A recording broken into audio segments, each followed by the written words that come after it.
Students, इस video में हम बात करने वाले हैं वायुमंडल से संबंधित महत्वपूर्ण प्रश्नों के बारे में जो सभी एग्जाम के लिए इम्पोर्टेंट होंगे। तो चलो वीडियो स्टार्ट करते हैं। प्रश्न 1, भूपृष्ठ से परावर्तित अवरक्त विकिरण के अवशोषण द्वारा भूवायुमंडल के तापमान में वृद्धि की प्रक्रिया को क्या कहते हैं? भूपृष्ठ से परावर्तित अवरक्त विकिरण के अवशोषण द्वारा भूवायुमंडल के तापमान में वृद्धि की प्रक्रिया को क्या कहते हैं? इसका सही आंसर हो जाएगा option number c, green house प्रभाव। ग्रीन हाउस प्रभाव कहते हैं। ये क्वेश्चन RRB 2005 में पूछा गया प्रश्न है। प्रश्न 2, वायु में नाइट्रोजन का प्रतिशत कितना है? वायु में नाइट्रोजन का प्रतिशत कितना है? इसका सही आंसर हो जाएगा ऑप्शन नंबर सी, 78.03। 78.03 वायु में नाइट्रोजन का प्रतिशत है। यह क्वेश्चन SSC 2014 में पूछा गया प्रश्न है। अगला प्रश्न, वातावरण की वह परत जो रेडियो तरंगों को परावर्तित करती है कौन सी है? वातावरण की वह परत जो रेडियो तरंगों को परावर्तित करती है कौन सी है? इसका सही आंसर हो जाएगा ऑप्शन नंबर ए, आयनमंडल। आयनमंडल वातावरण की वह परत है जो रेडियो तरंगों को परावर्तित करती है। ये क्वेश्चन SSC 2013 में पूछा गया प्रश्न है।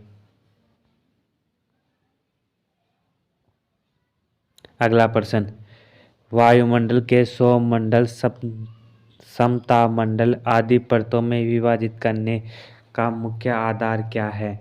वायुमंडल को सौमंडल, समतापमंडल आदि परतों में विभाजित करने का मुख्य आधार क्या है? इसका सही आंसर हो जाएगा ऑप्शन नंबर ए, तापमान। तापमान वायुमंडल को सौमंडल, समतापमंडल आदि परतों में विभाजित करने का मुख्य आधार है। अगला प्रश्न, सौरमंडल की धरातल से औसत ऊंचाई लगभग कितनी है? सौरमंडल की धरातल से औसत ऊंचाई लगभग कितनी है? इसका सही आंसर हो जाएगा option number B, 14 kilometre. 14 kilometre सौरमंडल की धरातल से औसत ऊंचाई है। अगला प्रश्न, निम्नलिखित में से किस मंडल को संवहन मंडल भी कहा जाता है? निम्नलिखित में से किस मंडल को संवहन मंडल भी कहा जाता है? इसका सही आंसर हो जाएगा ऑप्शन नंबर ए, सौरमंडल। सौरमंडल को संवहन मंडल भी कहा जाता है। अगला प्रश्न, किस ऋतु में सौरमंडल की ऊंचाई में वृद्धि हो जाती है? किस ऋतु में सौरमंडल की ऊंचाई में वृद्धि हो जाती है? इसका सही आंसर आएगा ऑप्शन नंबर बी, ग्रीष्म ऋतु में। ग्रीष्म ऋतु में सौरमंडल की ऊंचाई में वृद्धि हो जाती है। अगला प्रश्न, सौरमंडल की धरातल से अधिकतम ऊंचाई कितनी है? सौरमंडल की धरातल से अधिकतम ऊंचाई कितनी है? इसका सही आंसर जाएगा ऑप्शन नंबर डी, 18 किमी। 18 किलोमीटर सौरमंडल की धरातल से अधिकतम ऊंचाई है। अगला प्रश्न, पृथ्वी के वायुमंडल का कितना प्रतिशत भाग 29 किलोमीटर की ऊंचाई तक पाया जाता है? पृथ्वी के वायुमंडल का कितना प्रतिशत भाग 29 किलोमीटर की ऊंचाई तक पाया जाता है? इसका सही आंसर हो जाएगा ऑप्शन नंबर डी, 97%। 97% भाग 29% की ऊंचाई तक पाया जाता है। अगला प्रश्न, सूर्य की तीव्र किरणों द्वारा झुलसने से वायुमंडल की कौन सी गैस हमारी रक्षा करती है? सूर्य की तीव्र किरणों द्वारा झुलसने से वायुमंडल की कौन सी गैस हमारी रक्षा करती है? इसका सही आंसर हो जाएगा option number C, ozone. Ozone gas सूर्य की तीव्र किरणों द्वारा झुलसने से हमारी रक्षा करती है। अगला प्रश्न, वायुमंडल का सर्वाधिक स्थायी तत्व है? वायुमंडल का सर्वाधिक स्थायी तत्व है। इसका सही आंसर हो जाएगा ऑप्शन नंबर डी, जलवाष्प। जलवाष्प वायुमंडल का सर्वाधिक स्थायी तत्व है। अगला प्रश्न, वायुमंडल में सर्वाधिक कौन सी गैस मिलती है? वायुमंडल में सर्वाधिक कौन सी गैस मिलती है? इसका सही आंसर हो जाएगा option number c, nitrogen. Nitrogen वायुमंडल में सर्वाधिक गैस मिलती है। अगला प्रश्न, वायुमंडल में सर्वाधिक मात्रा में विद्यमान अक्रिय गैस कौन सी है? वायुमंडल में सर्वाधिक मात्रा में विद्यमान अक्रिय गैस कौन सी है? इसका सही आंसर हो जाएगा ऑप्शन नंबर ए, ऑर्गन। ऑर्गन वायुमंडल में विद्यमान सर्वाधिक मात्रा में अक्रिय गैस है। अगला प्रश्न, वायुमंडल मुख्यतः गर्म होता है। वायुमंडल मुख्यतः गर्म होता है। इसका सही आंसर हो जाएगा ऑप्शन नंबर बी, पृथ्वी के विकिरण द्वारा। पृथ्वी से विकिरण द्वारा वायुमंडल मुख्यतः गर्म होता है।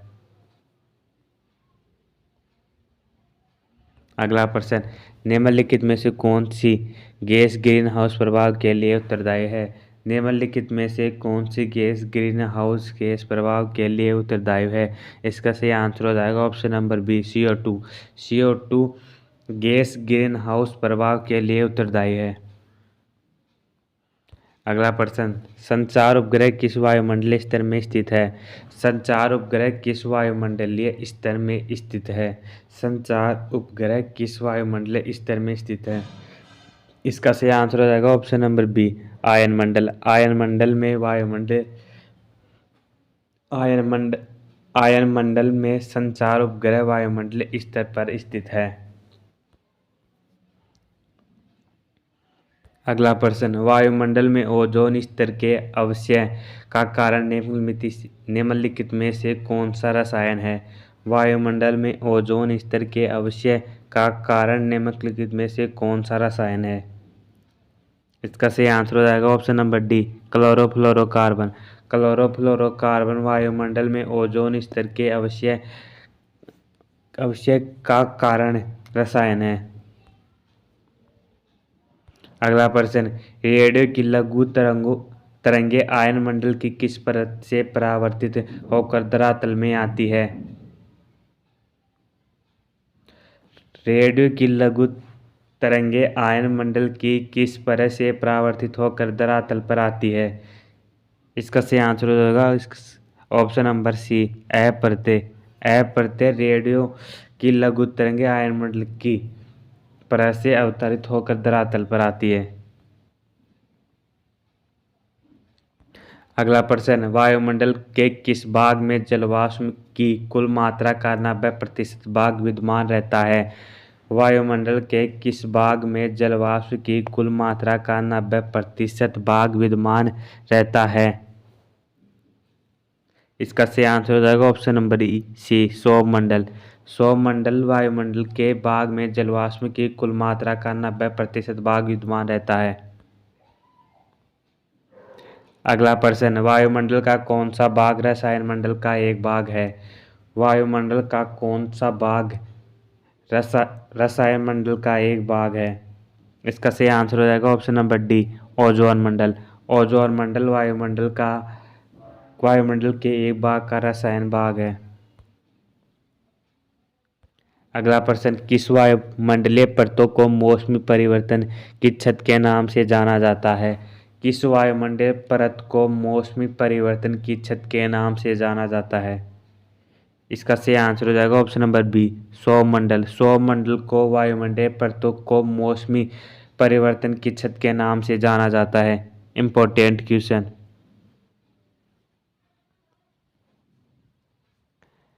अगला क्वेश्चन, हवाई जहाज प्राय में उड़ते हैं। हवाई जहाज उड़ते हैं। इसका सही आंसर हो जाएगा ऑप्शन नंबर बी, समताप मंडल।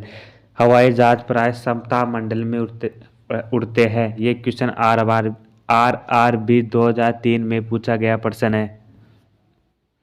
अगला प्रश्न, पृथ्वी की सतह से सबसे दूर वातावरणीय परत को क्या कहते हैं? पृथ्वी की सतह से सबसे दूर वातावरणीय परत को क्या कहते हैं? इसका सही आंसर हो जाएगा ऑप्शन नंबर सी, बहिमंडल। बहिमंडल पृथ्वी की सतह से सबसे दूर वातावरणीय परत को कहते हैं। ये क्वेश्चन SSC 2013 में पूछा गया प्रश्न है। अगला क्वेश्चन, पृथ्वी के समीप पाई जाने वाली वायुमंडलीय परत क्या कहलाती है? पृथ्वी के समीप पाए जाने वाली वायुमंडलीय परत क्या कहलाती है? इसका सही आंसर हो जाएगा option number A, troposphere. Troposphere पृथ्वी के समीप पाए जाने वाली वायुमंडलीय परत कहलाती है। ये क्वेश्चन SSC 2015 में पूछा गया प्रश्न है।